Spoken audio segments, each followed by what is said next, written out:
May the words of mouth and the meditation of my heart be acceptable in your sight, O Lord, my rock and my redeemer. Amen. I have an old Bible given as a present from a friend on my 14th birthday. It's a small Bible that includes the New Testament and the Psalms. When I look now, I can see that I marked Psalm 23 in red several times. I must have been liked or been impressed with these verses when I was young, and not only then, but also now. Today, I'd like to share my thoughts on Psalm 23. As you are aware, Psalm 23 is very much liked by many people, believers or not. Every time I read it, I feel great relief thinking, oh, there's nothing to worry about and be afraid of. No matter what happens, there are great warm hands that comfort me. Tradition says that King David wrote this psalm. What does he say? The Lord is my shepherd, I shall not want. He makes me lie down in green pastures. He leads me beside still waters. He restores my soul. I can imagine David in a peaceful and beautiful heaven, surrounded by good things, and God sitting by him. The worries and hardship of this world have no effect on him. I guess you can imagine some famous painters' pictures where everyone and everything is perfect and peaceful. But is a life that simple? Can you be peaceful all through your life? Don't you have any struggle or hardship? When I was working, I sometimes got overwhelmed with busyness and people working with me.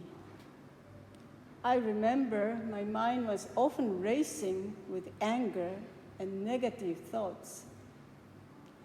My mind was so far away from God and filled with the trouble that was right in front of me.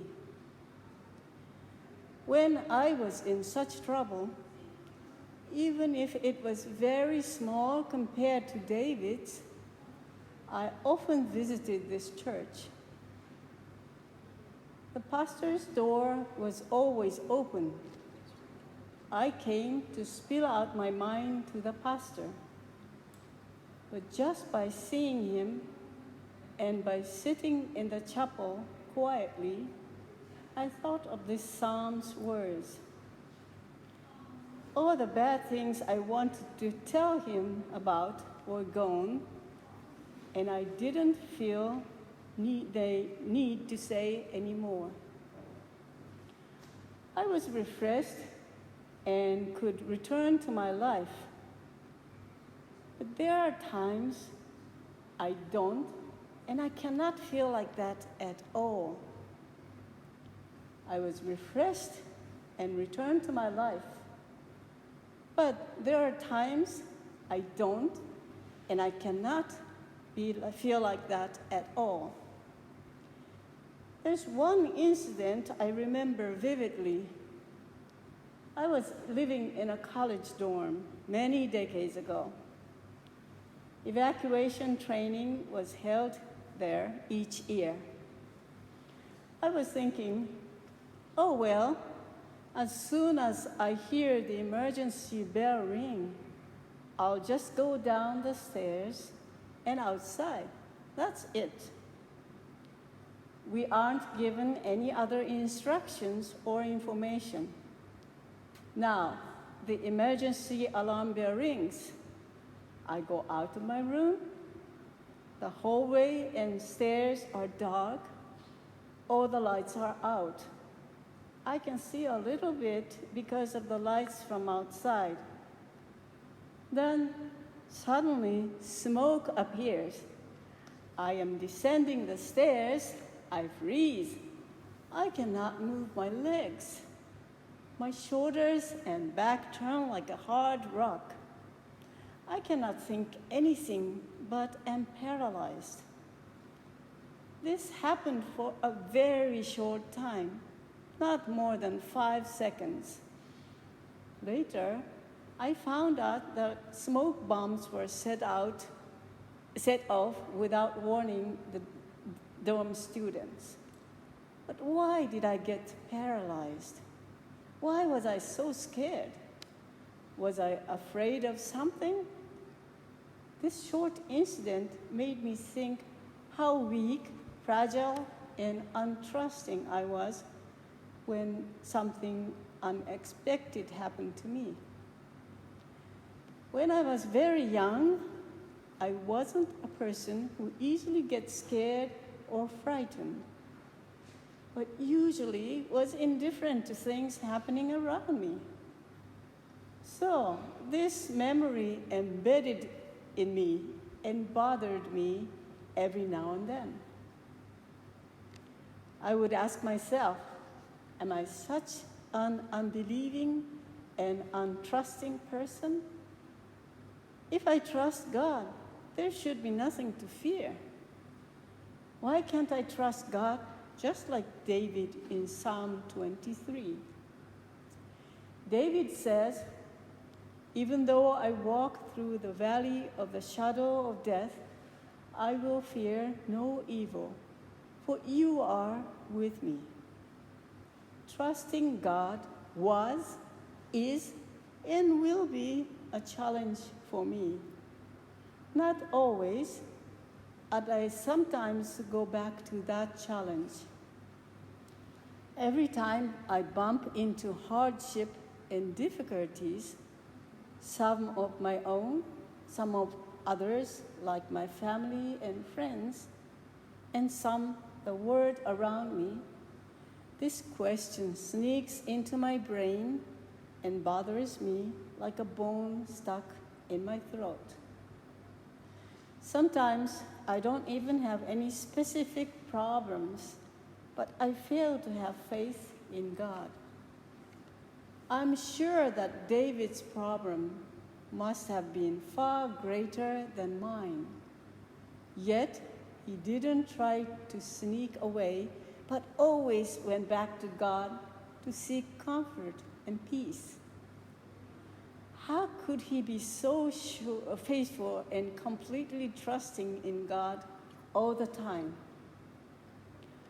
I recently had a chance to watch again an old movie I saw a long time ago. The title is Shadowlands. It's about the life of C.S. Lewis. After his wife Joy, he loved so deeply, died, he was devastated. But his brother urged him to think of Joy's son, Douglas, a young boy, and talk to him. There was not much conversation between them. Douglas asked Lewis if he believed in heaven.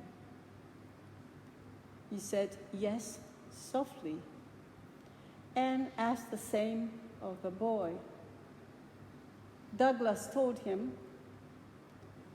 "I don't believe in heaven." A little later, Lewis said, "That's okay," in a soft voice. I felt great love in his okay in that scene. When I heard him say, "It's okay," it sounded as though Jesus said, "It's okay. It's okay if you cannot say, 'I believe,' right now." In the middle of desperation, deep sorrow, or great confusion, I feel like I have nowhere to go, no one to look to. Everything around me is dark and cold. I am amazed that David could trust God so deeply. Again, he says, even though I walk through the valley of the shadow of death, I will fear no evil, for you are with me. And at the end, he says, surely goodness and mercy shall follow me all the days of my life, and I shall dwell in the house of the Lord forever.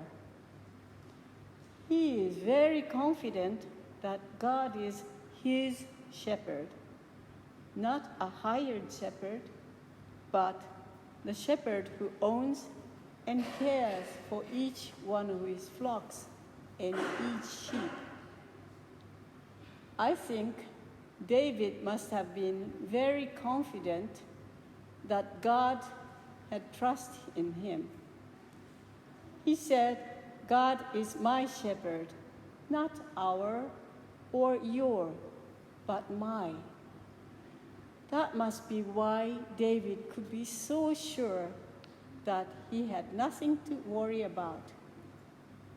God trusts him, so he can trust God. He says, even though I walk through the valley of the shadow of death, I will fear no evil, for you are with me. Like a child who is loved by its parents can love them, a child trusted by its parents can trust them. God trusts you so that there will come a time when you will say back to him, I believe. I sometimes think back about the evacuation training. I think the problem was that I was overconfident, arrogant, and only trusted myself. There is nothing wrong with being confident and trusting yourself. But if you are the only one you trust, you forget to be humble and forget there is someone far greater than you. This incident is a reminder for me anytime I want to turn away from God and forget to trust God. It teaches me to say out loud, God awaits me and will be with me. Goodness and mercy will follow me all the days of my life, and I shall dwell in the house of the Lord forever. I pray that I can keep my focus on the Lord, who is near to me at all times. Amen.